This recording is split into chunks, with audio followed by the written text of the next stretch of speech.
Check, check, check.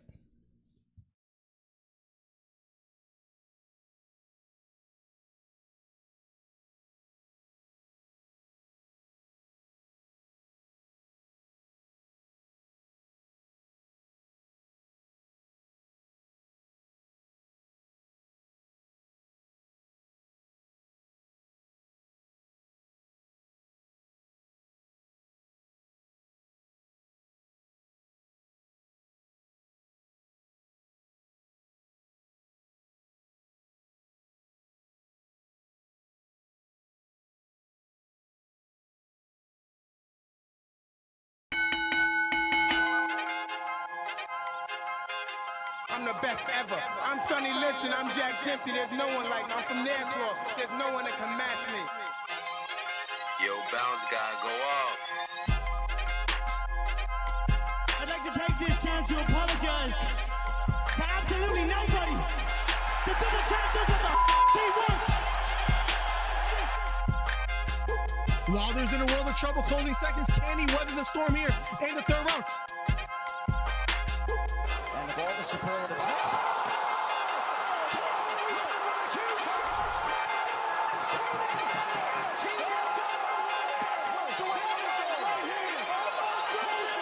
Big right hook, lands flush for Camboso, and that knocks down Teofimo Lopez. We have ourselves a fight. Khabib Nurmagomedov gets a triangle choke from up top. Gaethje's out, and the fight is over. The triangle choke for Khabib Nurmagomedov. And Porter gets knocked down. He gets knocked down again. 10th round TKO win. Left uppercut, and that knocks out Leo. It appears he's out cold. The fight is over.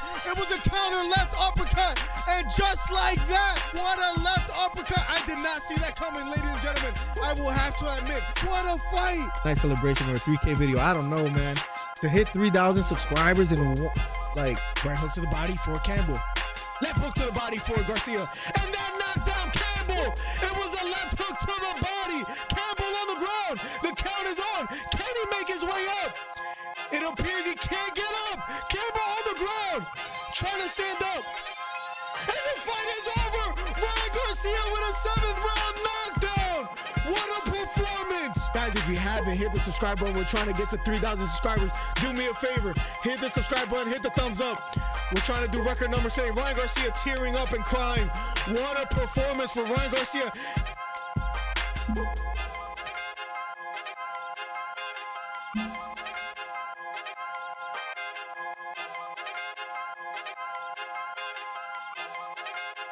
Check, check, check, check. Welcome to the stream, guys. Another episode, Morning MMA with MillerDC. What's up, guys? I am your host. First off, ladies and gentlemen, let me firstly quickly say Happy Mother's Day to all the mothers out there. I know if you guys are watching, a mother birthed you, and she's out there somewhere, so shout out to her. Wilson Perea in the chat. What's up, my guy? Welcome to the stream, man. It's good to start off early today and talk some fighting with you fine ladies and gentlemen. Had a good Mother's Day as far as celebrating the wife. We hung out, we went to the in-laws house. The wife's grandmother made some pollo y arroz con gandules, which was fantastic. And then the father-in-law grilled a burger, and then I had some kung fu tea. I don't know if you guys ever had that, but it was fantastic and it was a lot of fun. And now we're here on a Monday morning to start off the week and just to chill with you guys. It feels great to do so. On the menu today, as far as what we're talking about, Devin Haney versus Vasyl Lomachenko. That'll be this Saturday. We got a couple clips we want to play, and the rivalry, if you even could call it that. My prediction, and I'm sad to say what my prediction is, so I'm sure you guys could assume what it's going to be, but it's tough for me to admit how I think the fight is going to play out, because to be quite honest, I don't want to play it out that way, but I'll share with you guys a little bit on that. And it's for all the belts for undisputed champ. Devin Haney being at once criticized being the paper champ. Well, now he has all the belts legitimately, unlike another topic we'll talk about as well today too. Unlike Rolly Romero, that was gifted a belt. It was an early Christmas present for him. we'll talk about that as well too. I'll play the clip on that, and we'll love to hear some of your guys' thoughts on that. Hit the thumbs up, by the way, if you haven't already. Ngannou teasing an announcement. So I saw people writing in the comments, "Oh, nice, an announcement of an announcement," and you'll see what I mean by that when I play the clip as well too. And we'll recap UFC Fight Night that was this past weekend. I thought it was a good card overall. I was impressed with some of the performances and just what Ian Garry was able to do, Carlos Ulberg. There's some rising stars. Anthony Smith, unfortunately, wasn't able to get it done against Johnny Walker, so we can talk about whether he's going to make a strong comeback or whether he should retire, speaking of Anthony Smith. And then the last thing on the menu as far as that, Ngannou, UFC Fight Night recap. Romero, Devin Haney versus Vasyl Lomachenko. So I would love to talk some boxing today. So let's quickly go to Jesus in the building. What's up, Jesus? Welcome to the stream, man. Thank you so much for always supporting and always coming through and showing love. Jesus been rocking with me for years, man. It feels like I'm sure it's been years. So thank you so much for being here, man. Got a good morning cup of coffee. Let's take a little sip. Make sure you guys grab your coffee as well too. If you're at work, take a little break. If you're not, sit back and let's talk some fighting and let's have some fun. So let's quickly start off with Ian Garry was able to get a first round knockout against a veteran to the likes of Daniel Rodriguez, who's about he's north of his 30s. He entered the UFC sort of late, I think at about 33 years old. He was on a 4-fight win streak until he lost to Neil Magny by a submission in the 3rd round. He fights Ian Garry, who Ian Garry wasn't even in the top 15. Ian Garry has been wanting to make a name for himself, and he had 4 wins in the UFC, but not that necessarily big name that he has faced until he fought Daniel Rodriguez, and he gets the job done by first round knockout. And if you look at the interviews prior to the actual fight, Ian Garry talked about, finishing it with a head kick, and he alluded to that in prior interviews. And what I like about Ian Garry, I said before, was his striking. I thought his striking was, as far as in the division, you could match him up pretty well with anybody. They haven't updated the rankings on the welterweight division in the UFC, but Daniel Rodriguez was the number 15th ranked fighter. And now Ian Garry, after they update the rankings, he's going to make his name, or he made a name for himself, and he's going to be on the rankings, and he's going to take Daniel Rodriguez's spot. Let's see if they put him like at 14th, 13th, or just, 15th. I'm assuming they're going to put him 15. What's up, Ray? Good morning, bro. It was good seeing you and the family yesterday, man. I love bugging you guys. I probably annoy you guys. I need to chill. But Wilson, Jesus, and Ray in the building. So let's quickly go to the call out and what Ian Garry had to say post-fight interview. Risky, now that you showed up also as well too, I can bring up KSI, man. He finally admitted to the elbow, which makes sense, which I got to give him credit to. But let's quickly go to the call out and then we'll talk some more fighting. So this is Ian Garry post-fight beating Daniel Rodriguez by knockout. Daniel Cormier asking, what does he want next? We know you call people out. What would you like? I want the guy who's been known as the gatekeeper for the top 10 for God knows how long. His name is Neil. And before he said the name, I'm sure you guys could guess it right now because you heard the first letter. But when he said that, I'm like, man, who's he talking about? Because Neil Magny is what's it called? Sort of a gatekeeper, right? He gets good wins, then he'll take a loss here and there. But, I thought to myself, maybe he's talking about Stephen Thompson. That's what I thought initially, I'll be quite honest. I'm like, maybe he's talking about Stephen Thompson, who, as far as a striking match, that'll be interesting, right? They're both relatively just strikers. They're not necessarily grapplers. They're not going to take it to the canvas. They're not going to take it to the ground.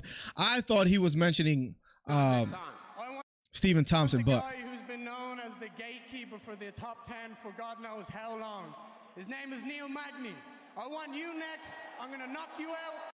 He gets a cheer from the crowd, and it's also interesting that he says he's going to win by knockout. So he's not holding any punches. He reminds me kind of like of Raul Rosas, right? Where Raul Rosas was calling everybody out. He said he's going to be champion by next year, and then he suffered a loss. But I do think it's fair to say as far as the comparison, the eye test, this guy right here, speaking of Ian Garry, levels ahead as far as the striking department of Raul Rosas. He wasn't able to take down his opponent, and for that reason, Raul Rosas had a long night. But as far as Ian Garry, when it comes to striking, he's special. And I'm going to take my throne at top 10, and I'm going to work my way through my 6-fight streak to get that belt. UFC, you have a new star in town. UFC, you have a new star in town.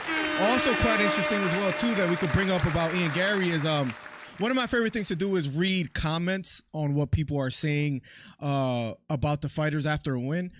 And what people were saying about Ian Garry was quite interesting. One of the comments that I loved the most was someone wrote, Ian Garry might be able to become everything that we wanted Conor McGregor to be, because he's an Irish fighter. He has elite striking. He's young. He's in his 20s, in his like mid to early 20s. And he beats a top 15 fighter early in his career on a 5-fight win streak, I believe. And not only that, this is his 5th win in a row in the UFC. Now he's 12-0, and he's calling out fighters to the likes of Neil Magny, who's a rangy fighter, tall fighter, lanky, has good striking as well too, and that's who he wants next. As far as Neil Magny, his record, I believe his last fight, his last loss was against Gilbert Burns that we covered here live. Yeah, it was against Gilbert Burns, and they both also beat Daniel Rodriguez. Neil Magny beating them in November 5th of 2022, but he loses to Gilbert Burns.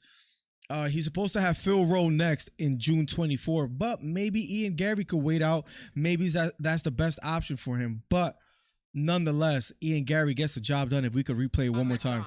I want the guy who's been known as the gatekeeper for the top 10 for God knows how long. And to reiterate, I love that he beat a top 15 guy, and he doesn't want to take a break, right? He doesn't want to go and fight tomato cans or tuna fights. His name is Neil Magny. I want you next. I'm going to knock you out, and I'm going to take my throne at top 10, and I'm going to work my way through my 6-fight streak. He's hungry. He's hungry. It's beautiful to see him this early being this hungry. Jesus M says, was Daniel Rodriguez really hurt? It's tough to say, but he was covering, he was covering his head kind of like in turtle position and kind of just allowing the strikes to get to him. So I think it was a good stoppage, right? Speaking of Ian Garry versus Daniel Rodriguez, I believe that head strike kind of stunned him a bit and he fell to the canvas. He wasn't extremely hurt, but it wasn't a bad stoppage. And I'm sure you could think of what's a bad stoppage that we saw this weekend that we can talk about. Did you see KSI knock out Joe Fournier with an elbow? I did. And at first KSI didn't want to admit to it, but then he finally admitted. Risky says Salt Poppy lost to Anthony Taylor, the one that lost to Tommy Fury on Jake versus Woodley won undercard. Woodley was or Salt Poppy.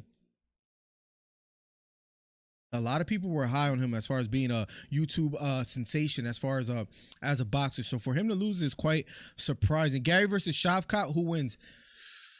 Shavkat Implements. I'm glad you brought that name up because he's a number 6 ranked fighter. Listen, that's a good name to bring up Jesus right now. If I'm the manager of Ian Garry, or if I'm advising Ian Garry, even if that fight were offered to you on a platter, speaking of Ian Garry, listen, we have an opportunity for you. Kind of like Sean O'Malley when he fought Piotr Jan. I think Sean O'Malley was number 12th ranked fighter, and he fights a number 1 ranked fighter in Piotr Jan, and a lot of people counted him out. He got the job done. We look at, he's not on the list yet. We're looking right here, ladies and gentlemen. He's not on the list yet, but he'll be top 15. Let's say if that name was offered for him on a platter, listen, we can give you an opportunity to fight. Forget Neil Magny at number 11th or number 10. We can give you Shavkat Rakhmonov. Let's just pump the brakes on that one. The wrestling implementation, the fighting out of the clinch, the experience. Shavkat had a good fight against Jeff Neal, even though he got hit a few times. I'm not taking that if I'm Ian Garry. Now, a name right under that could be even a tough one for him as well too, but Stephen Thompson isn't a bad one. That's the first name that I mentioned this Saturday after we saw the fights as far as Ian Garry. Having an impressive performance against Daniel Rodriguez. I know he wants to make the top 10. Maybe Stephen Thompson is recipe for a good fight for Ian Garry. I don't mind that one at all because it'll essentially become a striking match. Jeff Neal's a tough one too. Maybe we stay away from that. Sean Brady, he took a tough loss against who was it? Against Bilal Muhammad. But if I'm Ian Garry, take your time. I like the Stephen Thompson fight. I like the Neil Magny fight. Besides that, maybe we'll pump the brakes. Jesus M. Now, moving on, guys.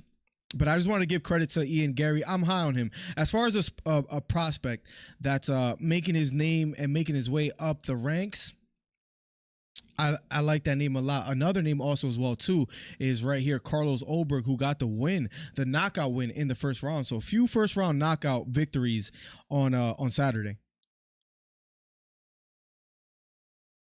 Carlos Ulberg is now 9-1. He fights out of the CKB camp, out of Sanya's camp, if you guys are wondering. And he gets a win early in the first round against a Poteria. He's a promising light heavyweight.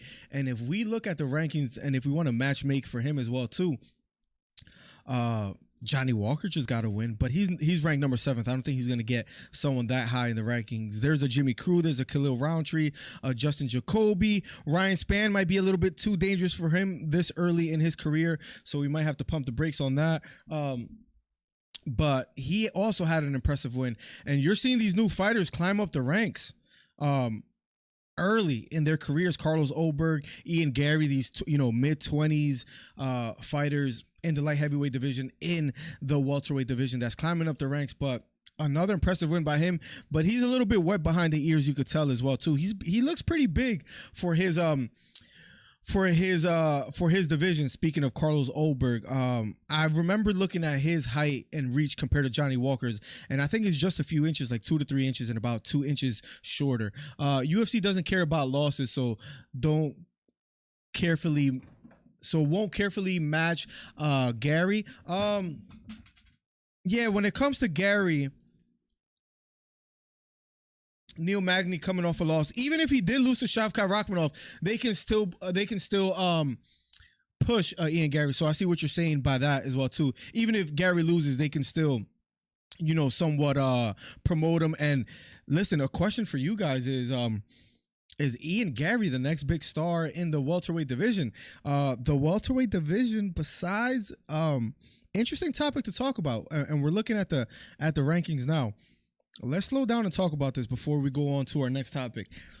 The welterweight division, and I didn't even plan to talk about this, could use some love. Bilal Muhammad and Gilbert Burns fought 2 weeks ago. Bilal Muhammad gets an sort of underwhelming win. I believe he deserves his credit, personally. But he gets a win. But it wasn't enough for Dana White to say, you know what, we got to give the shot to Bilal next, even though he's been on an incredible win streak. They didn't exclaim that. Who's the one that gets the shot? None other than Colby Covington. And a lot of people had a problem with that. Why? Because he hasn't got a win as of recent besides a Jorge Masvidal. Bilal Muhammad, if you don't count the no contest against Leon Edwards, he's on a 9-fight winning streak, I believe. Beats a top 5 fighter in Gilbert Burns. He's a number 3 ranked fighter. Colby Covington, on the other hand, he got a win against Masvidal, but he suffered losses against Kamaru Usman twice for the title. If you look at his record, nobody that's active, I believe, in the top 10 Colby has beaten. And I know that sounds like a little bit of hating, but the welterweight division could use some sort of revamping, some sort of love. And you start throwing names like Jack Della Maddalena, who has looked quite impressive in his last outing, Ian Garry, who just won by knockout, Shavkat Rakhmonov is climbing up the ranks. I'm hoping this is something that's happening in the welterweight division that needs to happen in the lightweight division. And you see this, what do they call it? I don't know if I'm saying this correct. The changing of the guard. I don't know if that's how you say it, but I know the other saying is the passing of the torch. You look at the lightweight division and the welterweight division that's ironically right next to each other, right? Islam Makhachev being the champ, but we're still getting names like Dustin Poirier fighting for the title. Dariush is on like a 10-11 fight win streak, and he's not being mentioned, which is quite frustrating. Justin Gaethje did have a good win against Vasyl, but you still hear names like Michael Chandler fighting for the title again, Dustin Poirier. these new names or these rising fighters needs to get a shot. Gamrot, Saryukian, Beneil Dariush. If he beats Oliveira, I mean, for please, UFC, please, the matchmaking gods that are out there, it needs to be Beneil Dariush. As far as, might be unpopular opinion, but as far as Leon Edwards and Colby Covington, the winner of that, I don't think Colby Covington should get the shot anyways, and I'm a Colby Covington fan. But despite that, nonetheless, give it to Bilal Muhammad next. He has earned that shot. Jesus says UFC doesn't care about losses. Holland versus Garry is another one that's not too bad. But the problem with Holland is he might be he goes back and forth in the division. That's kind of a scary fight for Garry as well too, because Holland is one of those fighters that he strikes me as one of those that rises to the occasion. I know he lost against Chimaev, but I thought that he was one scramble away from making it out of that first round and maybe, I don't know, giving Chimaev some problems in round number 2. Nothing like drinking a coffee in a Monday morning. Thomas says, I want to see Garry versus Adesanya Pereira. Well, that's the next division up, so I don't think we're going to see that anytime soon, Thomas. But the names that we can think of is right here in the top 15 that I'm scrolling through. He called out Neil Magny. If we want to look north of that, Vicente Luque, Sean Brady might. I wouldn't match him up against Sean Brady. Don't think that's the best stylistic matchup. I don't know why he didn't call Stephen Thompson or why people haven't mentioned that name.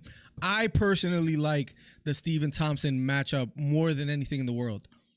If you guys are opposed to that one, please let me know why. But I like that for Ian Garry. I like his striking. His middle name is Machado after a legend in the game as well too. So Michael Chiesa is still looming around at number 12. That's not a bad one either. I don't think they're going to fast track him like they did with Sean O'Malley, where he's going to be the number 12th ranked fighter and he's going to fight up to a number 1, a number 2, like Sean O'Malley did with Piotr Jan. But I do like the name and I'm going to keep on the lookout for him and for Olberg. But right now I'm really high as far as a prospect. Garry he will get killed by Magny. I gotta disagree with you. I don't think he'll get killed by Magny, and I'll go as far as to say I might even pick Garry to win that fight. I think if it's just a striking match, it could be trouble. But as far as the fight night recap, I think that's about all I wanted to say. Besides Anthony Smith versus Johnny Walker, I want to quickly talk about that, ladies and gentlemen. And again, it's tough for me to say because I picked Anthony Smith to win. And I don't mean no disrespect, but if we were talking to Anthony Smith. You need people like me. You need people like me so you can point your fingers and say, that's the bad guy. Don't want to sound like the bad guy. Don't want to sound like a hater. I was high on Anthony Smith. I believe he was 36-17 walking into the fight against Johnny Walker. He loses a fight. Now he's 36-18. He's had a world of problems outside of the octagon. His mother passing, the leg surgeries. Anthony Smith has that. I would even go as far as to say, call it a golden ticket. Anthony Smith is able to have a job outside of the octagon. A lot of fighters can't say that. A lot of fighters can't move on if it's not coaching, right? Outside of the UFC, you see like Al Iaquinta selling properties and being a real estate agent, but most fighters, that's what they have dedicated their lives to. It's tough for me to watch Anthony Smith lose to Magomed Ankalaev after having a 3-fight winning streak, and he's not able to get the job done against Johnny Walker. I was maybe speaking as a fan saying, listen, if Anthony Smith beats a good Johnny Walker, he could start climbing up the ranks maybe one last time and give it one last shot. Reminds me of the Eminem song, you know, you only get one shot, right? Mom spaghetti and all that. Maybe he gets it done against Johnny Walker. Johnny Walker surprisingly was more poised than he has ever been. There were times that he could have went for the kill.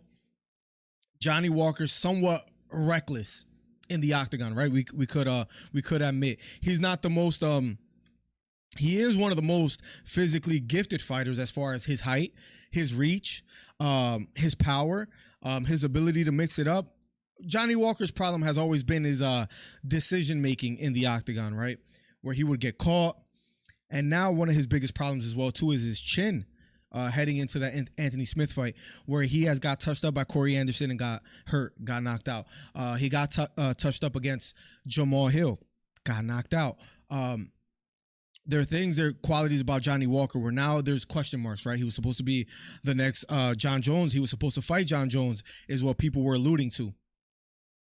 But but this time Johnny Walker, outside leg kick after outside leg kick, keeping Anthony Smith at bay. He got caught with a few overhand rights.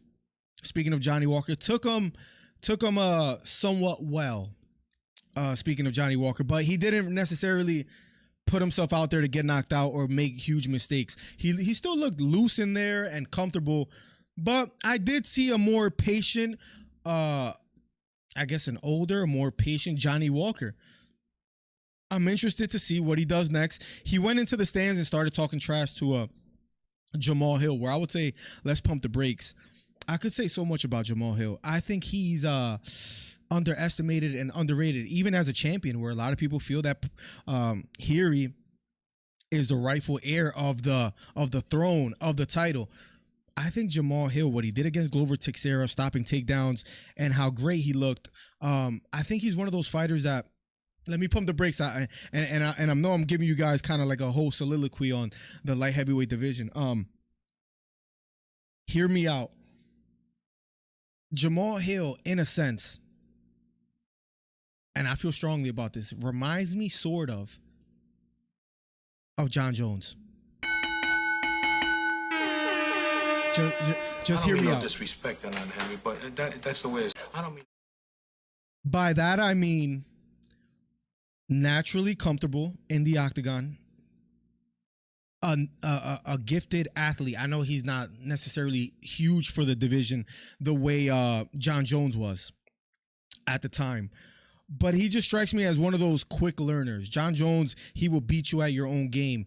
Glover tried to take him down, wasn't able to do so against Jamal Hill. Jamal Hill even reversing some positions and moments in the fight. And I think he's going to be one of those guys that, Jiri Prochazka, he's a dangerous striker. He's going to hurt Jamal Hill. And Jamal Hill is going to maybe surprise the masses and outstrike Haney. Maybe you might see him fight someone in the rankings like Ankalaev, and he's, chopping at his leg, or Rakic. Right now, I think besides Ankalaev, and I know Ankalaev hasn't had the best performance, but I still think he's the most dangerous in the division. But I can see Jamal Hill defending the title 2, 3, 4 times, improving. He strikes me as one of those title holders that holds the title and doesn't necessarily just go coasting or in cruise control. I think he wants to etch his name in one of the best light heavyweights to ever do it. He just, I know he jokes around a lot on Instagram and all that. Listen, you heard it here first. If I'm proven right, I think Jamal Hill is going to be one of those guys that holds the title for quite some time. Thomas Maida says Bilal is getting lucky, no cap. I see him getting killed by Leon again. He was on his way to losing that fight until he got poked in the eye and until the fight got stopped. So I understand why you're saying that. But by the way, guys, if you are in the chat, hit the thumbs up, hit the subscribe button, share the video. We're doing this every Monday morning. This is going to become one of the biggest morning MMA shows. And we just started this. We're on like episode 3. So little by little, we're going to get there. Jesus says, so what you think Francis' big announcement will be? Well, thank you for alluding to that. We'll talk some more UFC later. Let's go to what Francis Ngannou had to say, and I would love to hear some thoughts. We already know who's out the picture. We already know who's still in the picture. But Francis Ngannou, nonetheless, teases an announcement for May 16th. Here we go. I thought he made an error, to be honest. I mean, he hasn't fought in a minute. More days go on, less intrigue. I love the comments on the screen, man. People are savages. One CEO says that he offered Francis Ngannou $20 million guaranteed, and then the quote was, "The money wasn't enough. He was asking for a seat on the board of directors. He wanted all these non-financial terms." I want to allude to why that's a somewhat misguided or misdirected quote, and why that's not necessarily true. But anyways, Less care you have for Francis to go to boxing.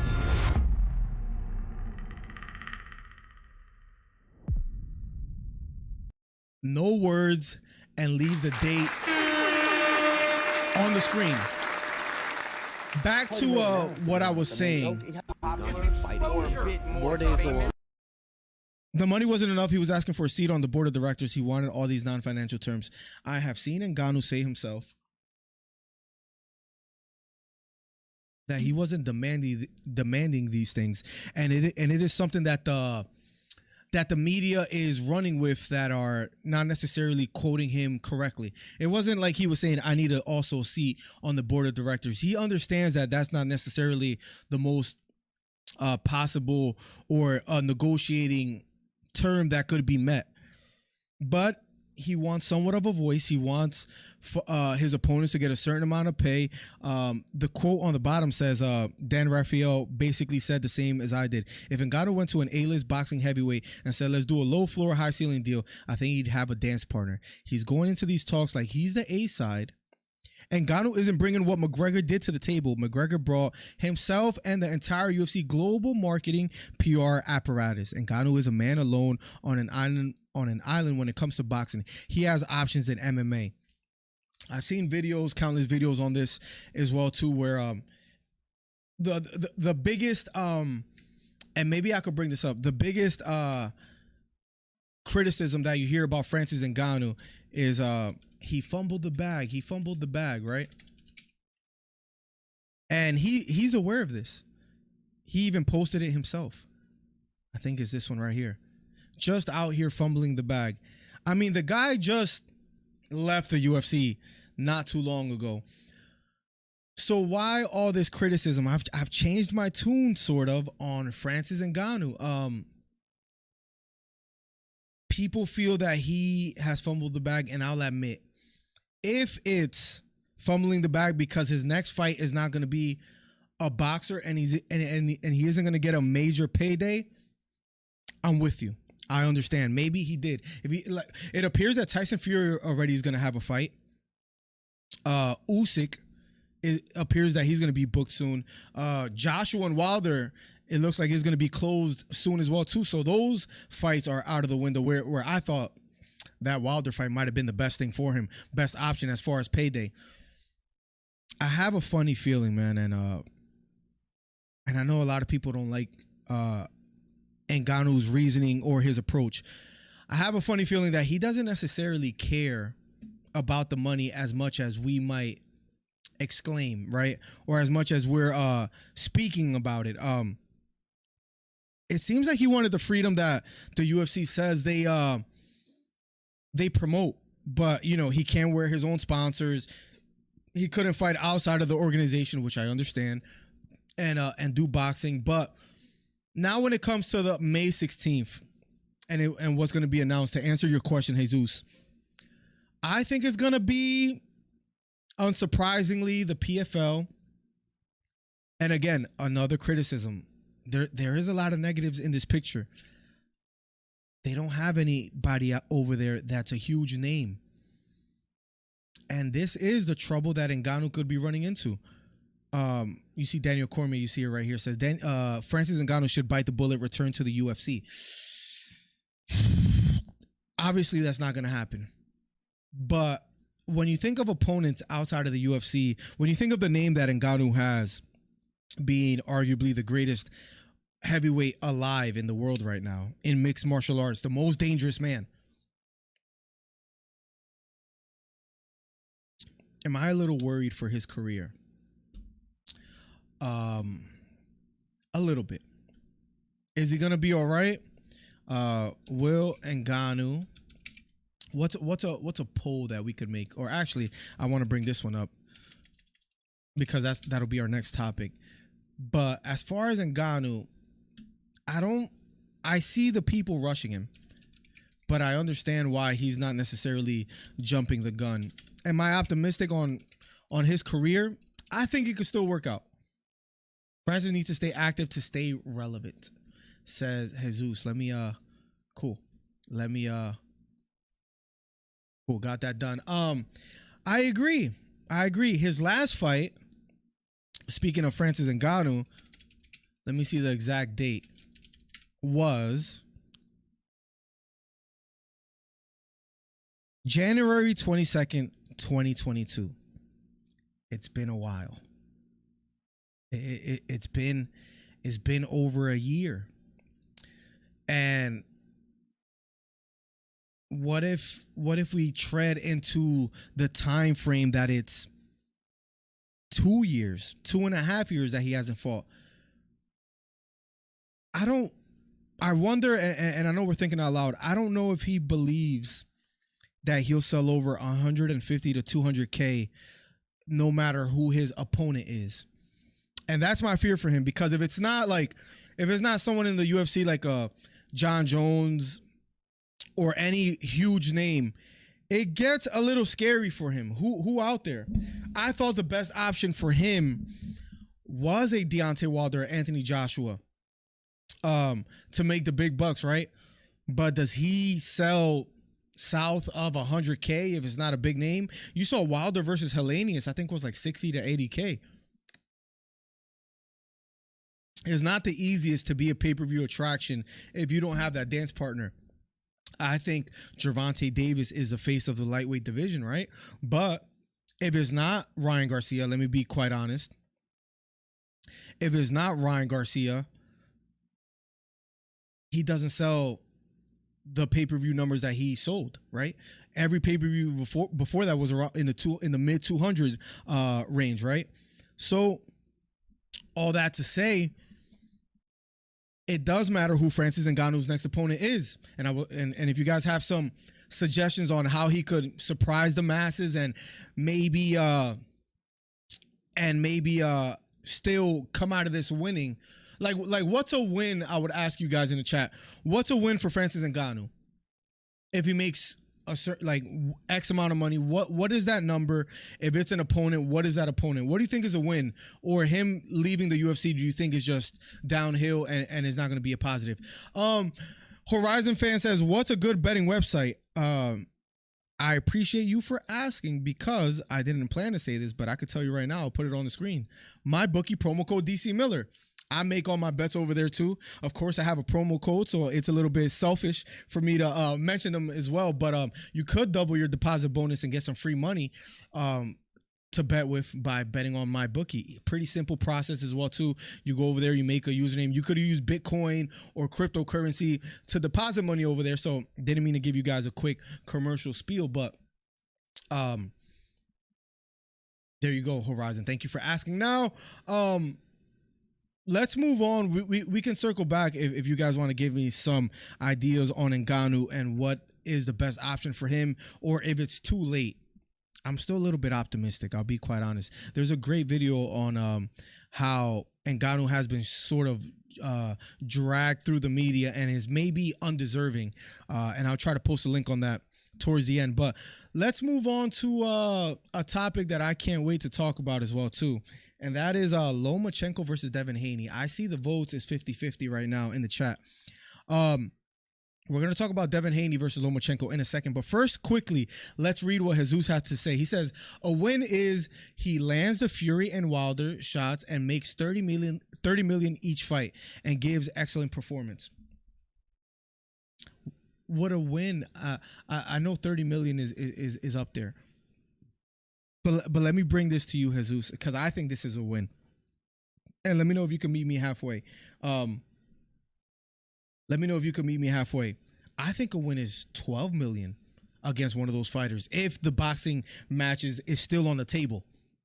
Speaking of Francis Ngannou, we're about to talk about Devin Haney in a second, ladies and gentlemen. For those that are just coming through, hit the thumbs up, hit the subscribe button. Helps the channel out immensely. I think a win is 12 to 15 million if he's able to make that kind of money. Let's see what he gets guaranteed. We're going to find out tomorrow. And I know some people... listen, the comments are brutal sometimes. let's see what the people had to say in the comments below. But people are somewhat brutal in the comments. We're gonna get to Lomachenko and Devin Haney, but let's go, big bro. Some are good. Francis sitting down to tell us he is signing with the PFL and about to crush tomato cans for bank, but the cans get paid more from PFL to get CTE. Genius marketing. So he is getting some love. This was a good one. What the fuck is that? So there's that. 500K impression because people wanted to see if it was real, and 6K likes. Oh, this is the video right here, guys. If you guys haven't checked that out. Oh, I'm sorry. I thought I had it on the screen. This video right here breaking down the whole timeline of what has happened between Francis Ngannou and the UFC is a great video right there. It's by MMA if you guys get to check that out. My boy finally off of unemployment. So there's some interesting comments. Horizon fan says, yeah, the Predator kind of got ahead of himself. He should have stayed with the UFC, bro. Lost so much money not being active, and he would have made such big money versus Jones. I thought that would have been the most massive heavyweight fight, arguably of all time in the UFC, Horizon. So I somewhat agree with you. Now, it depends how much money he makes and if he's happy with what he gets outside of the UFC. But the longer it takes, the worse it might be for him. I agree, Horizon fan.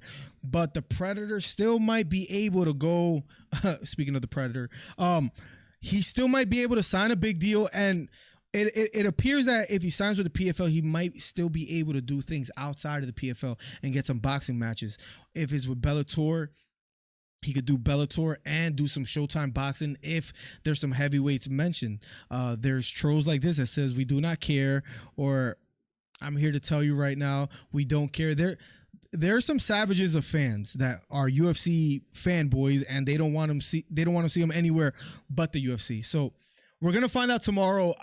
As soon as I find out and I see the announcement, maybe I'll try to go live or talk to you guys about it. It'll be fun to kind of react live, right? But let's how about Francis tries each sport: glory, BKFC, game bread, boxing, and make a mark. If he were to be able to pull that off, Jesus, thank you for bringing that up, because hypotheticals are fun. Absolutely.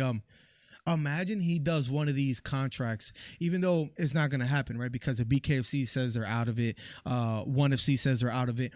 But imagine PFL sucks. There's nobody out there, Horizon, that I look at and I say, oh, you know what? That's a good opponent that I want to watch. That's something that I would want to pay $80 for, 70, 50. Nobody over there. Imagine bare knuckle Francis. I would almost want to see him against anybody. That I will admit. But the BKFC is out of the picture, Jesus. They have made a public statement. ONE FC has made a public statement that their offer is off the table. So I would have personally loved to see him try each sport. I would have followed him in that sense. But it just doesn't appear that it's going to happen, Jesus. Horizon fan says, whatever they offer Francis, it will be less than the UFC. To your point, I don't know if that's true. There might be some millionaires. Look at Saudi Arabia offering Usyk and Fury crazy amounts of money. Maybe they might be in the picture somehow for some kind of exhibition boxing match with Francis Ngannou and a famous boxer. Imagine Francis Ngannou fights like a Andy Ruiz or something like that. But listen, we don't know. It'll be interesting to see, and I can't wait. We're gonna find out tomorrow. So let's move on to Devin Haney and Lomachenko, and we can circle back to that towards the end of the stream, guys. But I'm excited to see Lomachenko versus Devin Haney. We'll be covering that this weekend for the undisputed titles. Devin Haney, it seems like to me, and I don't think he's faking it. I don't think he's being dishonest. I think he's sort of, and he has alluded to this, holds some sort of grudge against Lomachenko, because he has been relaying and repeating this message. I'll try to bring it up on the screen real quick. He has been saying, before I play some clips on Devin Haney, I've been wanting this fight since 2019. You see it on the screen right here. Haney said during a press conference in Los Angeles, I've been begging for it, calling for it, and the time has finally came. You know, the tables have turned this time around. You know, when he had the belts, he didn't want to fight me. He wouldn't fight me. My question to you guys before we play some videos and have a reaction, and then I give you my prediction that hurts me to say, but would it have been better for Lomachenko to fight Devin Haney 4 years ago? And do you think when they fight in the ring this weekend, that's going to become evident? Beta Quest in the building says, sorry I'm late, got home last night. Took the truck in today to get in alignment. Left with a $2,000 bill. I got to pay tomorrow. Listen, man, I don't wish that on my worst enemy. Mechanics, the amount and prices that they charge, which their expenses are getting, are going up as well too. Tax season around the corner, or maybe you got your taxes ready, and if you did get anything, it's probably going to your car. There's a meme out there that says, my face when I get my taxes, and then my face knowing that my car is going to break down right after I get my taxes, or something along those lines. I'm going to be praying for your pocket specifically, Beta, because that hurts to read, man. I'm sorry. I remember Loma had so much hype, then he kept getting beat by other boxers. He only got beaten twice Horizon, but he was known as being the pound for pound fighter, the best pound for pound fighter in the world. Like it was for the most part accepted. Even Devin Haney said it himself, and we're gonna play that video as well in a second and talk about that some more. Haney will use ring movements and clinch to break Loma rhythm, so Loma must fight hand battle and clinch to get punches off and cut the ring. And being the smaller fighter, Jesus, it's gonna be a uphill battle for Lomachenko. That hurts for me to say.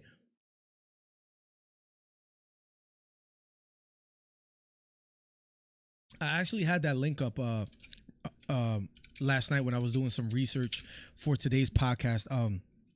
You look at the resume of Devin Haney, it's not a bad one. Joseph Diaz, that was a unanimous decision. He outboxed him clearly, Joseph Diaz being a southpaw fighter. So I was thinking about that fight, thinking, does that show me anything that Loma could do differently from Joseph Diaz? But Haney just outclassed him. Interestingly enough, a fight that he didn't look that great in was against Alfredo Santiago, who's relatively a no-name, that lost to Devin Haney, but then he's 2-1 after that.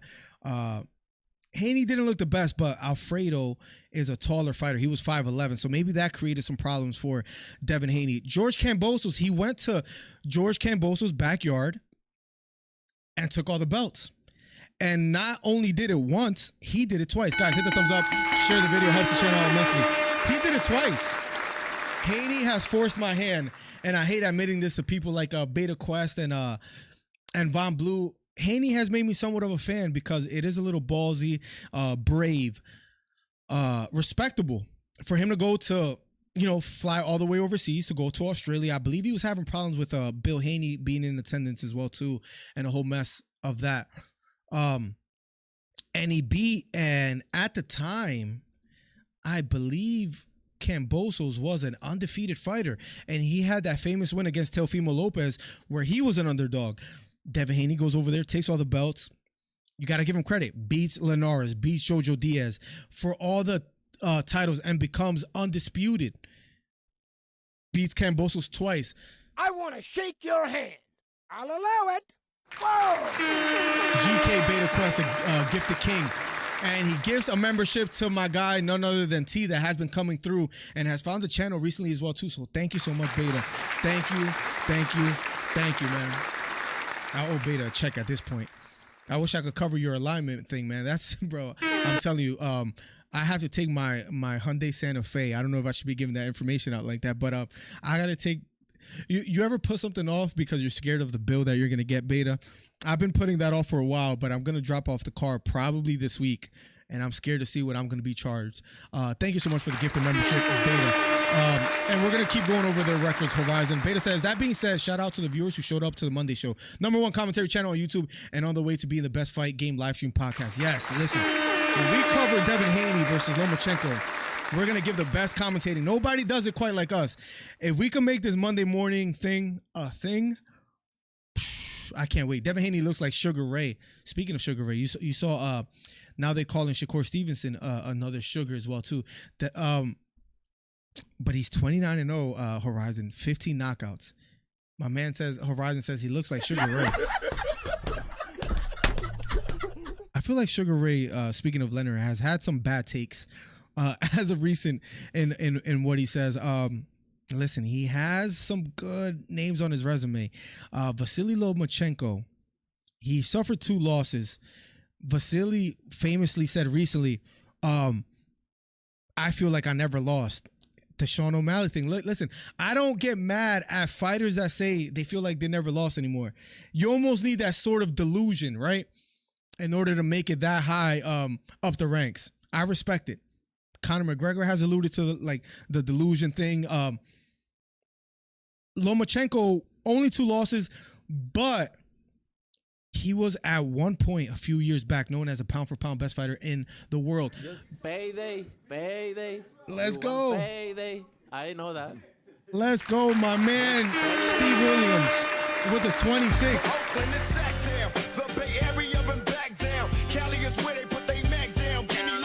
California always showing me love, man. Let's go, Steve Williams at 26. He says, good morning, Miller. Checking in from Gilroy, California. I got Devin Haney. Can't wait for your commentary. Sorry about the 76ers and my Warriors. We're both not in the best place, Steve Williams. Thank you so much for the 26, Steve. Sixers blew it. They had game 6 in their hands, in the palm of their hands. Jason Tatum was like 0 for 7 from the three-point line. We let him get back in the game. Jason Tatum went in with momentum into Game 7 after having a horrible Game 6 until the fourth quarter, last couple of minutes, and he made us pay for it. I think he had like 41, or how much is Jason Tatum stats last game? I think he set a career high 51 points. I think he set a career high Game 7 points high in the NBA. It was the highest points scored by a player in a Game 7 in playoff history. I believe I'm correct in that statement. Anyways, so I'm in a bad place. I wanted the Warriors to beat the Lakers. So listen, Steve, thank you for the 26. And as far as my prediction, you say you have Devin Haney.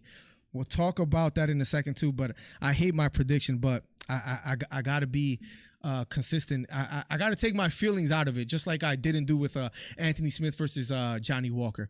Thank you so much for the 26 again, Steve. I got Devin Haney winning. Good late evening, boys. What time is it where you're at, Merchant? Welcome to the stream. Back to the article, and then we'll play some clips. Haney, right here, he says, I've been wanting this fight since 2019, and he has been consistent in relaying that message. And then to skip over, because we read that before, he says, but it's a fight that I truly believe I'll win. I truly believe that I'm the better fighter. I'm the better competitor, whether it was 4 years ago or now. I will be victorious, so I'm happy that the time has finally come. Haney won the WBC interim lightweight title less than 2 weeks after Lomachenko beat England's Luke Campbell. And now in present day, he has all 4 titles. As far as Haney, he also says, to skip over a bit, looking for the quotes, this is a legacy fight for me. Loma at one time was, and that's what I was alluding to a little bit ago, Loma at one time was #1 pound for pound. I remember Roy Jones giving Lomachenko very, very high credit and admiration for what Lomachenko was able to do in the ring. Roy Jones was very high on Lomachenko. A few months ago, he was higher than me on the pound for pound list. Now that the fight is getting made or has been made, he has dropped down. He dropped down off the pound for pound list, but it is what it is. We know what type of fighter he is. And because he's 35 years old, is he going to have that performance where we say, listen, we're looking at a vintage Lomachenko? I pray to the boxing gods, and I'm saying that as hyperbole, but I hope we get a version where Lomachenko is on his A game, because if he's not, he's going to get jabbed to death. I think that's fair to say. Merchant says 12 midnight. Jesus Christ, man. It's almost midnight for me. Merchant, thank you so much for hanging out with us. This is probably a horrible time for a podcast for you. So thank you for being here. I hope it becomes a thing, and maybe we could give you more that'll be good for your time. Beta says, Steve, I agree that Haney will be the better fighter all night, but I worry that Loma is a golden child of Top Rank. That's another thing. What if it's close and it goes to the judges? You think if Haney wins, we can see him fight Tank? Let's hold that thought, Horizon. because I would love to talk about this some more. Man, I miss talking about some boxing. I know I do a lot of UFC talk. Let's go to some footage that I recorded for you guys here. And I would suggest you guys, if you guys go to the top rank, website, Haney Lomachenko, top rank. If you guys haven't been able to watch it, these two videos, absolutely amazing. The promo that Top Rank has been doing. I think Michael J. White is a narrator, so go watch that. So a little promotion for Top Rank right there as well too. But all right, guys, let's quickly go to some. This is a clip from that video. Let me raise the volume a bit and then get right to it. I think I should have fought me 4 years ago when I was calling for him. Everything has gotten better since 4 years ago. Whatever he brings on fight night. And that's something I want to talk to you guys about as well too. Would it have been better for him to fight Haney 4 years ago? And was Lomachenko ducking Haney, or was Haney just a no-name young fighter at the time where he didn't deserve the shot? We'll love to hear some thoughts. It won't be enough. Why he talking? To something about that Haney said right here. It won't be enough. Everything has gotten better since 4 years ago. Whatever he brings on fight night, it won't be enough. Whatever he brings to fight night, it won't be enough. That's my fear. Fighting at 135, Haney might be just that much bigger. And Lomachenko might try to create some angles, fight from the inside, out of the clinch, make it a more a rougher fight. Haney might be right, and I hate to admit this. Haney might be right in that whatever Lomachenko brings to the table at this point in both of their careers, it might not be enough for Lomachenko, and that could make it a very long night for him. Once again, thank you for the 26 Steve Williams. Goes a long way. Thank you so much. Thank you for the gift of membership, Beta Quest. Why he talking about this? Now for him it will be more easily than Lomachenko and his clever. One of my favorite lines of Lomachenko is when he told where Teofimo won a belt and Lomachenko says, "Welcome to my club." He says it's like a gangster, right? But speaking of Haney, it's getting a little hot in the basement. Speaking of Haney, and Lomachenko says, "Why is he speaking about this 4 years ago thing?" Maybe somewhat a bit annoyed that Haney keeps bringing it up. 4 years ago. Does the crown stay with the young king? I'm putting a stop to his career. I'm putting a stop to his career. He's not looking to just win or edge a win. I think he's trying to cement his name as like the best lightweight in the world. And I know he has all the titles, so that should be a given in a sense. But people have been calling Gervonta Davis the face of boxing and the face of the division. Maybe Haney's trying to make a name for himself as far as wanting to become the face. I'm gonna embarrass him. I'm gonna embarrass him. Won't be the same after. He won't be the same after. He's trying to put him into retirement. Once more. Look, he has a chance to prove what he's saying. He has a chance to prove what he's saying. I gotta make sure I pause it all the time so I don't get like demonetized on with the copyright. He has a chance to prove himself, says Lomachenko. What does it mean if Haney actually does prove himself looking on? And we're going to get back to what Horizon said is on whether he'll fight Tank next. Yeah, man, is old, LO. Maybe 5 years ago, I can see him winning. He had that shoulder problem against Teofimo, maybe dealing with injuries at this point in his career. He's older. The recovery process is going to be tough for Lomachenko. Merchant says, "It's all right, man. This is my only free resting time. Anyways, my job is more than 12 to 13 hours, so it's good that I could listen to you guys before I sleep." Let's go. Let's go, man. We're going to be playing this every Monday morning, Merchant. So if you ever have any suggestions on what do you want to hear as far as like topics being discussed at this time, feel free to let us know in the future. I don't think Haney fights Tank unless, one, it's at 140 or higher. Two, Tank doesn't demand a hydration clause. Tank is probably my favorite lightweight in the world right now, but you think he's going to become somewhat of a diva with these clauses and him believing he's the A side, adding stipulations. So that's what Lomachenko and Haney had to say about each other. Let me also this was them when they when you look after Lomachenko got his last win. Devin Haney and the way he fought against And he said something along the lines of, I don't think I got it in this clip. He speaks of Haney and he says, well, what is this, a heavyweight? So he realizes Haney's a lot bigger.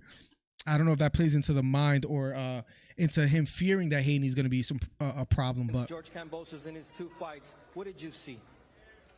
Look, he is an undisputed world champion. You know, you can talking about world champion. He is a top fighter. That's why he is a world champion. Tonight, Loma gave him a lot of respect, a lot of credit. Said, listen, at the end of the day, he's a champion. He's undisputed. Was Jermaine just young, athletic, and difficult? Yeah, but you know. And he talks about the future fight against Haney. I need more time for preparation. And I need more time for preparation. He that tells me he thinks of Haney as a serious threat. I will be ready. All right. And I will be ready. And then I got one more clip to play for you guys. I just want to set up the table for this massive fight and then give you my prediction in a second. And this is Haney talking about Lomachenko in a previous podcast. Recent one. Next opponent. That's my main focus. I noticed when you're in that fight camp, you don't like to talk about anybody Yeah, about I mean, that person. it's just hard to look past him. He was at the top of the game. He was #1 pound for pound. He was at the top of the game, the #1 pound for pound at one point. I feel like people forget that about Lomachenko. If you guys remember when he beat Walters, when he beat Guillermo Rigondeaux, what were people saying about Lomachenko? The scariest fighters. He makes fighters quit at the stool. Do you guys remember that? Best fighter in the world out of everybody, not just the weight division at a time. So somebody that you cannot look over. Well, he's somebody that you could not look over. He was once pound for pound. That's my next opponent. That's my main. Yeah, we'll see. I think we should be fine as long as you keep pausing it in between. They don't bother you too much, Horizon, but we'll see. I noticed when you're in that fight camp, you don't like the person. It's just hard to look past him. It's hard to look past him as much as he might even want to. He was at the top of the game. He was #1 pound for pound. He was the best fighter in the world out of everybody, not just the weight division at a time. So somebody that you cannot look over.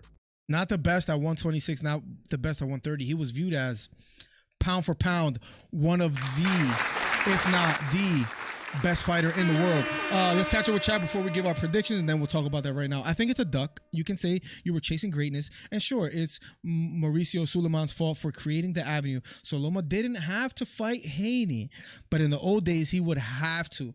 In the old days, he would have to. I'm probably gonna watch. Speaking of old days, man, you got me on a Durand,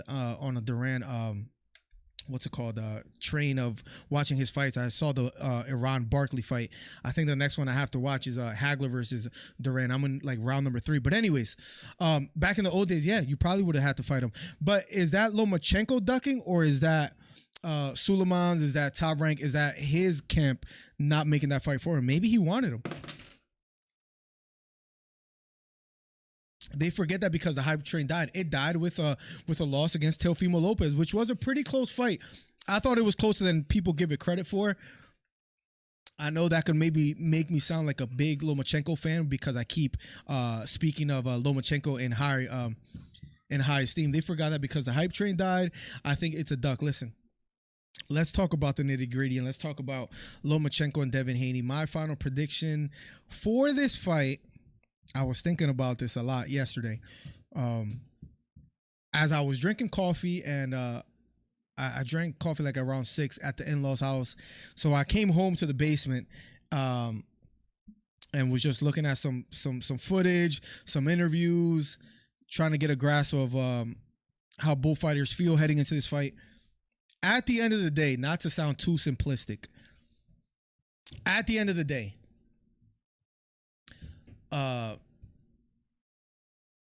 Vasyl Lomachenko, 35 years old, 5'7", 65-inch reach. Devin Haney, 5'8", 71-inch reach. So about 6-inch reach advantage. He's not that much taller, only an inch, even though when they stand next to each other, it looks significantly different. But the whole reach advantage doesn't tell the whole story, because of course Ryan Garcia had the reach advantage, the height advantage, but what did Davis have? The IQ advantage, the experience advantage, the fighting better fighters, even though Ryan Garcia had Luke Campbell in his on his resume. But according to skill set, I think it's pretty clear to say Gervonta Davis levels worlds apart from Ryan Garcia. We look at Devin Haney, 29-0, 15 knockouts. I know a lot of people talk about Lomachenko and his 400 amateur fights and how he's just been fighting and his experience for such a long time. At the end of the day, I believe the height and the reach factor will play a factor because Lomachenko, if you look at his previous wins and his dominance, he will change angles, he will turn his opponents, fight from the inside, let his hands go 3-4 punch combinations without maybe something being returned to him. That damn Haney jab that I saw him exemplify against George Kambosos, and I know it's one of the oldest stories in boxing. If you're winning the jabbing game, and if you're winning the foot positioning in a fight, and if you're fighting from the outside and you're the one that's landing the stiffer jab, you saw Muhammad Ali make a career out of it against the heavyweights that were bigger punchers than him. Haney is gonna eventually fight bigger punchers than him. I don't know if you could say Lomachenko is the heaviest puncher, but that damn jab that Haney was employing against Kambosos, it shut down anything that Kambosos wanted to do. Maybe Kambosos thought, if I get on the inside and let my right hand go, or it goes to the body, if I could just, tie him up. Before doing anything of that, you got to get past the jab. Kambosos had 24 rounds to do it. Wasn't able to do so. Is Lomachenko more skilled than Kambosos? Yes. But Kambosos being taller than Haney, having a shorter reach, wasn't able to get past without paying for it. You look at the face of Kambosos after that second fight, after the first fight. He took a good amount of punishment. And to something that Beta Quest has been saying, Beta, I'm happy I remember this. Beta has been saying for months, maybe even like a year. And maybe in the beginning, I didn't take into account how significant this is, but Beta, credit to you. I would joke about Haney's power, and Beta would say, listen, there has to be some kind of pop, and I'm paraphrasing. You tell me if I'm wrong, Beta. Beta has consistently said there has to be something behind that jab, something behind that pop, because it stops their opponents or his opponents at their tracks. There has to be something there because people can't get past it and just, they can't Maidana bull run past it and land some bombs. He has stopped everybody from getting their, getting a rhythm, getting momentum. That damn jab against Kambosos, I remember being somewhat in awe watching Haney just jab Kambosos' life away. You saw him against Jojo Diaz. Jojo really had nothing to offer. Linares did hurt him. I believe it was like the 11th or 10th round. I forget what round it was. Haney was wobbled bad. But it was him just being careless in the closing seconds. That's about it. It almost seemed like he was getting somewhat bored against Lomachenko there in the ring. Haney, at the end of the day, he's a special fighter. He's willing to go to people's backyards. Speaking of Kambosos, he's had some reputable names in his resume. Linares, Jojo Diaz, Kambosos twice. Beta has been saying for a while he has been able to stop people from getting going. Let's catch up with chat a little bit as well. So they forgot that because the hype train died. Steve Williams says with the gold glove, Loma is still a dangerous fighter. I agree, Steve. He sometimes asks the referee to stop the fight. I remember him doing that against, who was it? I think it was against Richard Comey. It was a little bit of showmanship. And that, I don't know if you've heard this comparison before, Steve, and I don't know who brought it to my attention, but I believe Lomachenko's one of his favorite fighters was Roy Jones Jr. And if you guys remember, it was a little bit of showmanship where Roy Jones would do the same thing. He would look at the ref and kind of like, it looked like he was a little bit braggadocious and like, it was a little bit of showmanship, like, please stop the fight, do something about it before I keep annihilating my opponent, right? Loma would do the same as well too. He made Walters quit, and Walters has never been the same. Guillermo Ringadao as well too. But he has his hands full with Haney. I think Haney by decision. I don't know if Haney could stop Lomachenko. I think Lomachenko is experienced enough where even if he gets shut down, it becomes a unanimous, decisive win.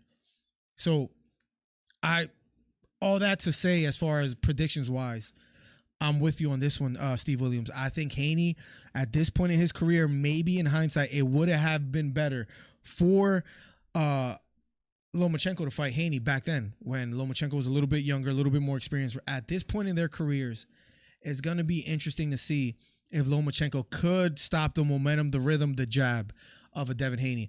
I blame Loma regardless, says Beta Quest.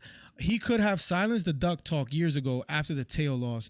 It would have made a great storyline. Vet comes back to beat the Boso Young line for another shot. Yeah, listen, he was able to fight Nakatani, Kome afterwards. It seemed like he was chasing the Teofimo rematch a little bit by fighting opponents that Teofimo has beat. Teofimo is another interesting individual where who knows what he's going to get next.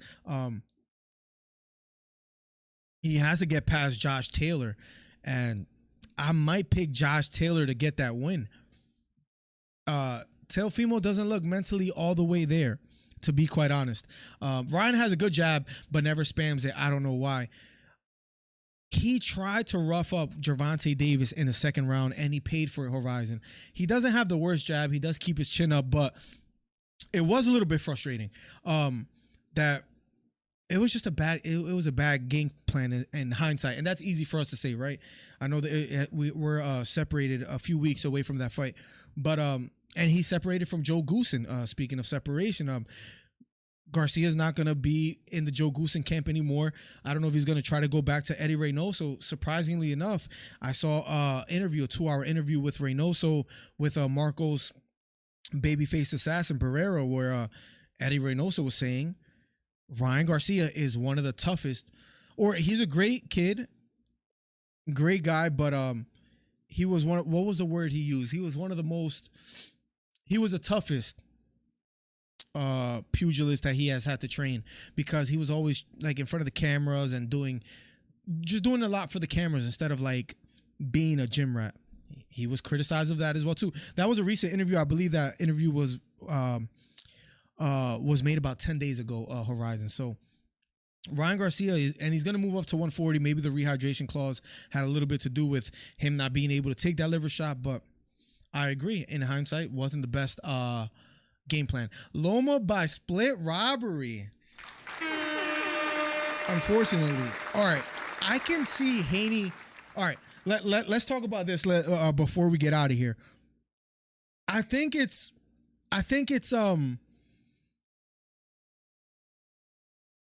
I can see Lomachenko. Is it fair to say Lomachenko could win 5 rounds? Or is that giving him too much credit? 4 rounds? Or a debatable 5 rounds? And if he wins 5 rounds in a debatable 5 rounds, you get to the judges' scorecards.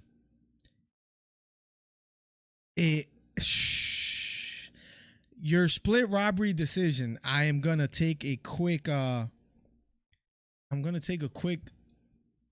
pick of that, because maybe we can maybe that'll be a fortune telling screenshot that I could show in my story, because listen, that might be the case. Robberies in boxing have been running rampant, so to speak.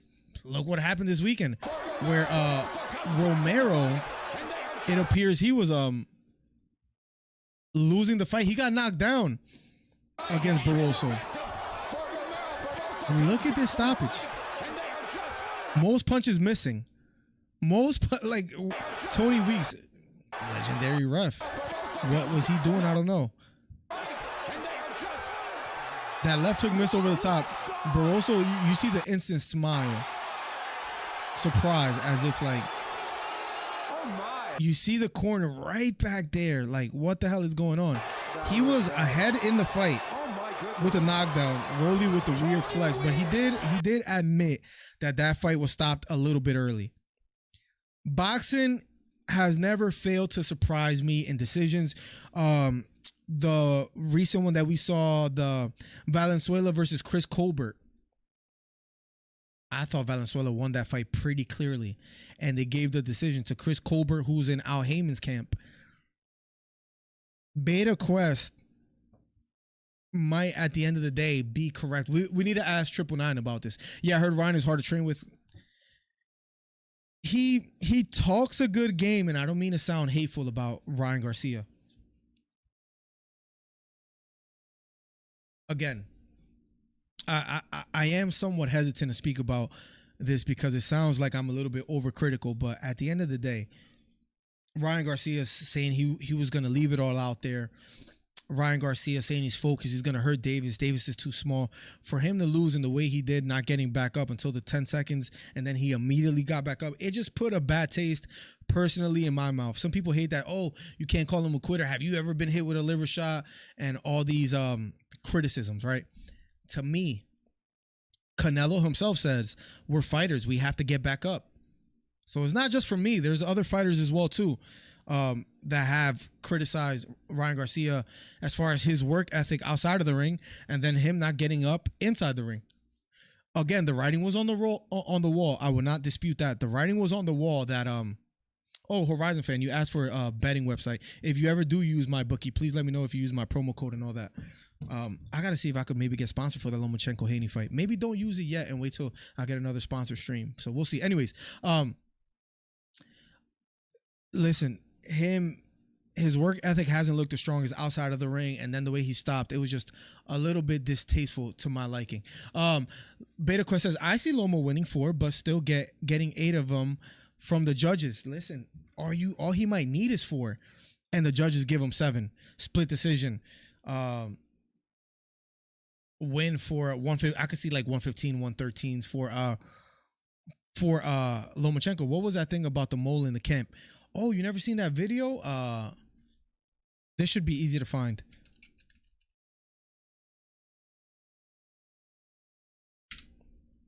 The guy that was the mole was actually made a video like, sorry for hurting you. I think it's this right here. Oh, I think I gotta let me see. I think I gotta unmute this. I injured you with the body shot. This guy was the mole. He's the one that hurt Lost to Tank. I am sorry. Are you okay? He asked him, are you okay? At the end. Yeah, supposedly there was somebody in his camp. Ryan Garcia. The weird thing about that people fail to bring up, Horizon, is that, listen, that's why we got to keep notes. I believe it was real. Horizon, not only to that, in the press conferences before the fight, Ryan Garcia being cocky, maybe unsuccessfully, but what did he say before the fight? I know there's a mole in my camp. It doesn't matter. You can't stop what's coming. Those were literally the words of Ryan Garcia, almost like word for word. After he loses, what does he do? He puts a story in his Instagram. Oh, damn, there was a mole in my camp. It's just a shame, blah, blah, blah. Then he started getting some criticism and he makes another post. Oh, I wasn't making excuses. I was just saying it's a sad world. At the end of the day, you said you knew there was a mole in your camp and you decided to go along with it, in my opinion. So, bro, you broke a whole ass rib in a tourney and still finished your match. You have qualification. Listen, yeah, my rib popped. I was out for like 6 weeks. I couldn't walk afterwards, Beta, is all I'm saying. When I popped my rib in that match, I heard the pop. The match finished. Once I started cooling down, Ryan Garcia was walking at the end of the day. When you hurt your rib that bad, it's hard to sit down.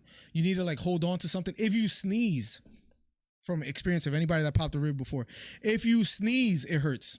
That's how bad it hurts when you get hurt to the body. All I'm saying is he got up right after the 10 count, and I hate that I'm talking about this again. He got right up after the 10 count, was walking around afterwards like nothing. All I'm saying is he was able to continue. But he chose not to, and I can't criticize him that much, but he chose not to. Why? Because Davis was looking at him saying, go ahead, get up, kind of taunting him. He knew that Davis was coming to swing for the fences. He already got knocked down in the second round. Who knows if he recovered all the way after that? His legs didn't look all the way there, in my opinion. All I'm saying is that man was walking afterwards, smiling, taking pictures. You get hurt to the body. You saw De La Hoya get hurt to the body. That man was rolling all over the floor. Alfonso against Mickey Ward, same situation. When you get hit with a liver shot that you really can't get up from, you actually don't get up from. My opinion. I don't mean no disrespect. You need people like me. You need people like me so you can point your fingers and say, that's the bad guy. You need people like me.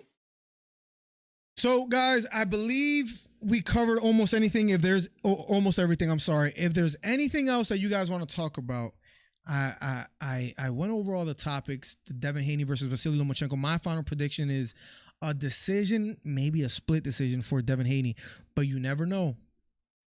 Now Beta Quest got me thinking, if Lomachenko finds a way to win 4 to 5 rounds, they might give him the nod.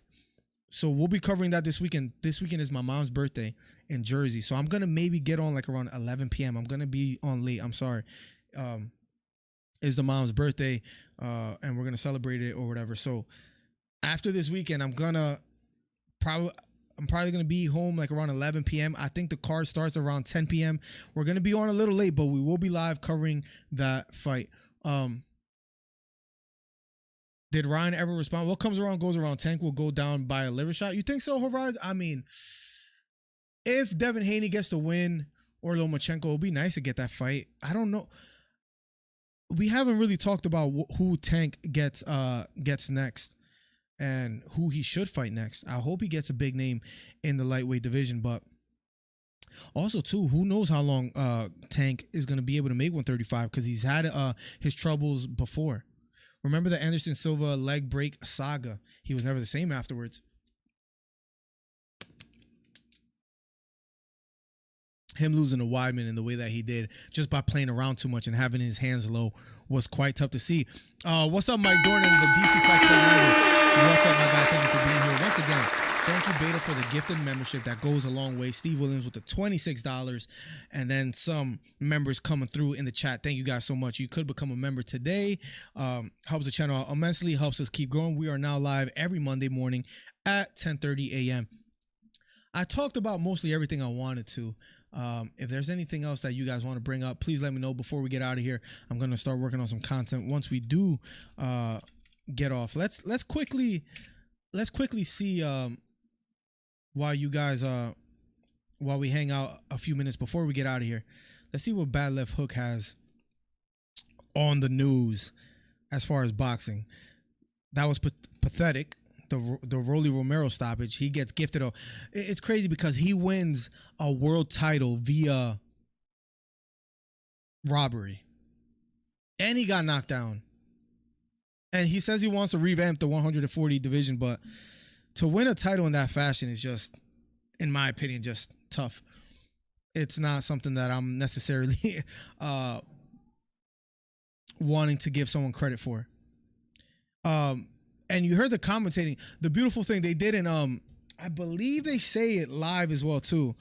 They share their displeasure. Has been effective for Romero, but also comes back with the right, and they are just. I believe they quickly have something to say. You hear them? I'm surprised they didn't show Romero like the, I can see why they stopped it.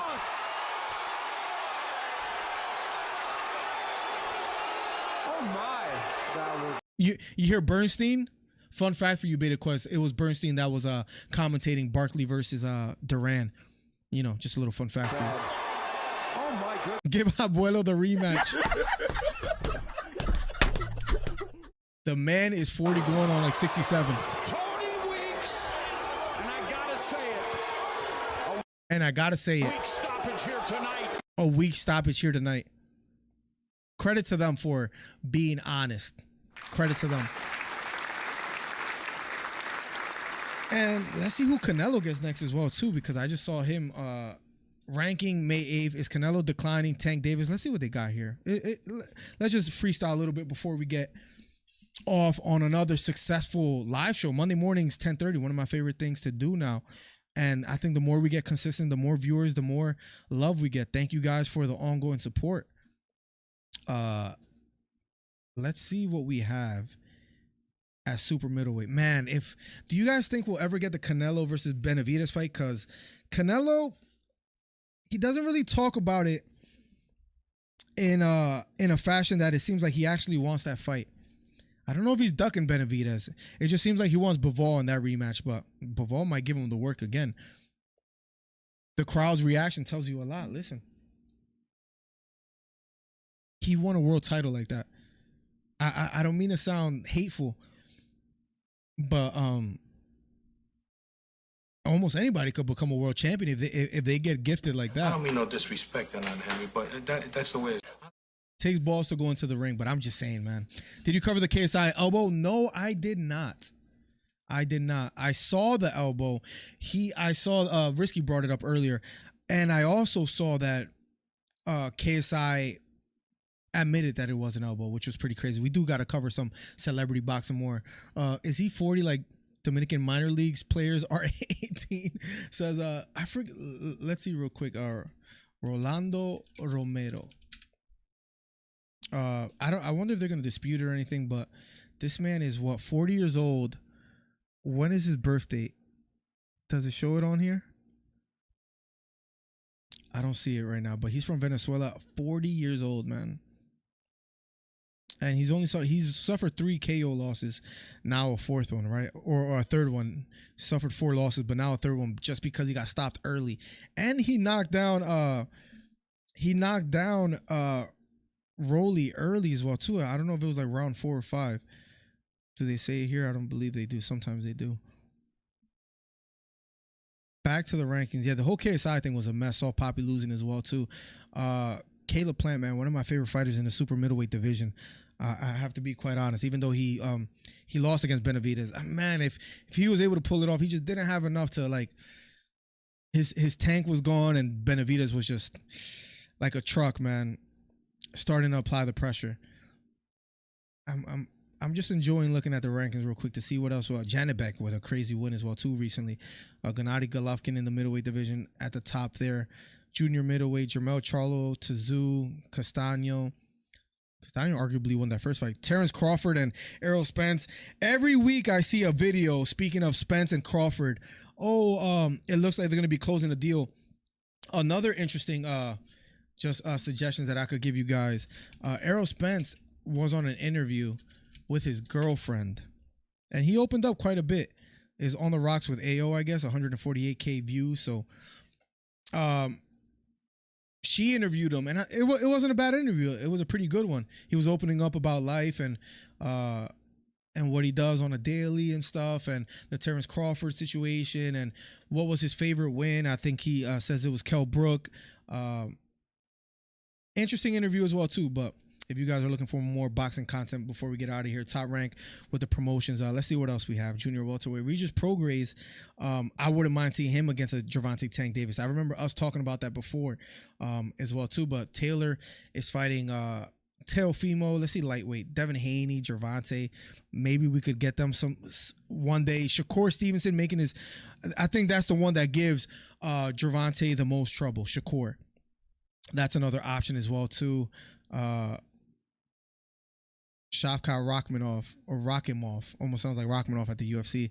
Mauricio Lara, Stephen Fulton, and Inoue fight, I believe, in June, right? If I'm not mistaken. So that's coming up soon. That's another good one. That should be somewhat of a barn burner. Not the chocolate brownie, says Beta.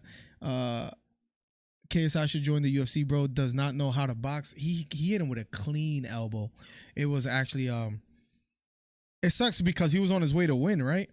But is Ngannou fumbling the bag? That's another crazy video as well too. I'm just out here promoting some other guys before getting out of here. If you guys, it's a long one. You could even skip to the conclusion. 10K views right here. This is a crazy video. I think you could skip to an hour and 32 if you don't want to do the whole thing. Crazy video. Crazy video. I'd watch Paul versus KSI for sure. I wouldn't mind that as well either. KSI was talking to Tommy Fury in the ring. I'd imagine he's getting KO'd, and I'm good with either or as long as it happens, right, Mike Dornan? Sorry that you just got here while we're making our way out of here, but it was cool to see the OG names in the chat. It was cool to do another 10:30 a.m. podcast, man. I'm loving that. I don't know what content I'm gonna work on as I get out of here, but I'm going to be doing some research and seeing what shorts or videos we come out with next. If you guys have any suggestions, please let me know. That'll help me out a ton because we're working hard, guys. We're working hard. So thank you guys for another successful podcast, another successful morning MMA show at 10:30 on Mondays, where we're going to be doing this every Monday. Please hit me with some suggestions. Write to me on Discord or Twitter and all that. We could have a good back and forth. If you're not a member, if you haven't joined the Discord, it's free, by the way. And Plugs is always sharing the news over there. So I'm going to get out of here because I don't want to overextend the live shows. We've been live for an hour 30, so that's quite enough, quite well. It's already 12, so let me go on to make some good content. Thank you, Mike. Thank you, Beta. Thank you, Horizon. Thank you, Steve, for the 26, man. You guys don't understand, and the gifted membership. You guys don't understand how far that goes. So thank you. Who you got? Diaz versus Paul. That'll be the last topic, right? I'm gonna go. It will all pay off, Mike. I agree. We're gonna shortly inch away at 20 viewers live on Mondays, then 30, then 50, then 100. Then it's gonna be the #1 MMA show. I feel strongly about that, Mike. Diaz versus Paul. My early predictions from right now. I feel like the smart option is to go with Jake Paul just because he has been boxing for a longer time. He's coming off a loss against Tommy Fury. He looked a little bit uncomfortable in there. Like all he had to offer was that right hook over the top. It reminds me of Woodley in MMA, where if he wasn't able to land the right hand, he didn't have much more to offer. It seems like Jake Paul was the same way. Because Diaz got a granite chin, I'm not saying he can't get hurt. Gun to my head right now, I'm gonna go Nate Diaz, and I can't believe I'm picking Nate Diaz over Jake Paul because Diaz has a lot of miles on him. I'm gonna go Nate Diaz. It's gonna remind me of Leon Edwards. Nate Diaz came on a little bit too late. I don't know if he does that against Paul. I think he comes on a little bit earlier, and he's gonna be throwing back to Paul. Paul has been hurt by Woodley before. Maybe Diaz does a better job earlier. I'll go with Paul if only 8. That's what scares me a little bit. It is only 8 rounds, and I was going to allude to that earlier. So it might just be Paul's decision.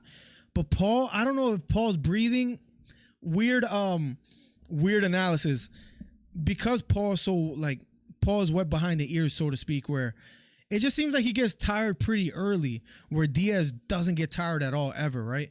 And he just looked a little bit lackluster against Tommy Fury. I'm going to go with Nate Diaz right now. First time we see Diaz by KO would be funny. Imagine if he gets it done against Paul. But Paul is back to fighting older MMA fighters instead of like actual boxers. But listen, I think that one's going to sell well. That's on the DAZN pay-per-view. And what's the date on that as well, too? I saw that they just had a press conference. Diaz-Paul date. Saturday, August 5th. So we're days away or months away in a sense. So we're a good time away from that too. Haney versus Lomachenko this weekend. Be here for the live stream. Be on the lookout for more videos. Last thing I will say is if you see me put out a video, it helps me out a ton. The YouTube loves, what is it called? YouTube loves engagement. Leave a comment. Roasting Beta or something like that. Paul is a smart money. Diaz is me being hopeful that we can put this Jake Paul to bed. I don't know why. I almost never root for Nate Diaz in fights. Why that is? Maybe the opponents that he has faced, I was always more optimistic that they will get the job done. Strangely enough, I'm in the same boat as well as you, Beta. I would love to see that. I might have a Stockton hoodie on that day and be rooting for Nate Diaz and being biased. Okay, I'll try to be there. Thanks so much, Horizon. Thank you for all the people that came through today.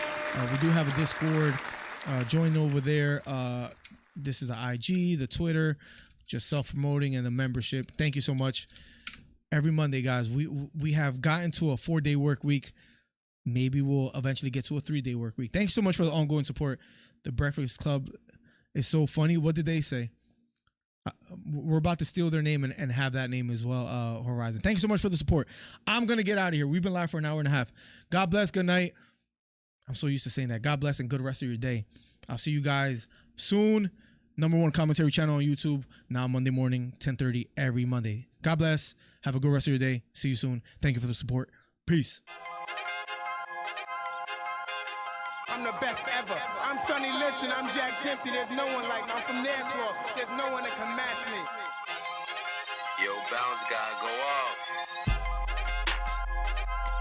I'd like to take this chance to apologize to absolutely nobody. The double champ does what the he wants. Wilder's in a world of trouble. Closing seconds. Can he weather the storm here in the third round? And of all the superlative.